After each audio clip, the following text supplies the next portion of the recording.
Hello, my name is Tony Grayson, a Navy veteran of 21 years, and welcome to another edition of Transition Tips.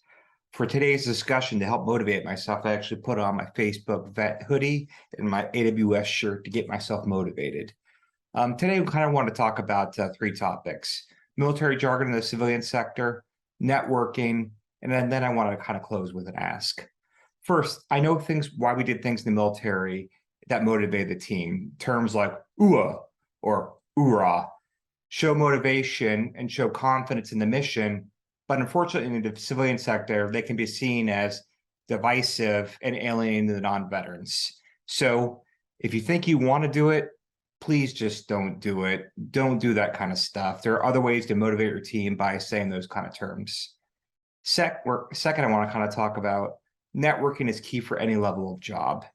If you're not on LinkedIn, reaching out or writing posts, you really need to be. It is not only a good way to find job opportunities, it's a good way to connect with your peers, mentors, and start trading experience and knowledge. In your posts, don't be afraid to be wrong. Heck, I'm wrong 2 or 3 times a day, probably even more than that. That's part of being human.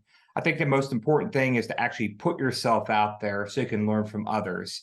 I truly believe that we most often learn from failure, and the best way to learn is actually learn from the failure of others. So learn from their mistakes. Finally, I kind of wanted to close today with an ask to the veterans in the civilian sector.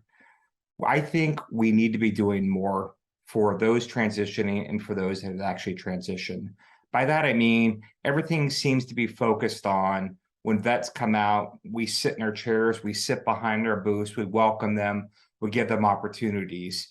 But I think we need to be doing more. We actually need to be doing proactive. We need to be going out to the bases.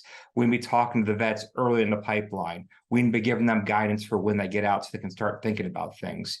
I am by no means saying that we actually need to be taking vets from the military.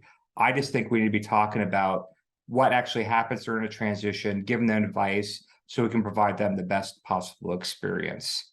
So if you're interested in doing something like that, I'm just trying to start a new mission or something. I'm not sure what form it's going to take, but please reach out to me on DM, email, put something in the comments below. Let's start having a conversation about what we can be doing more for the vets.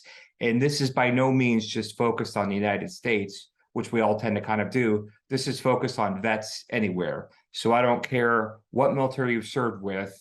I want to help you out. Thank you.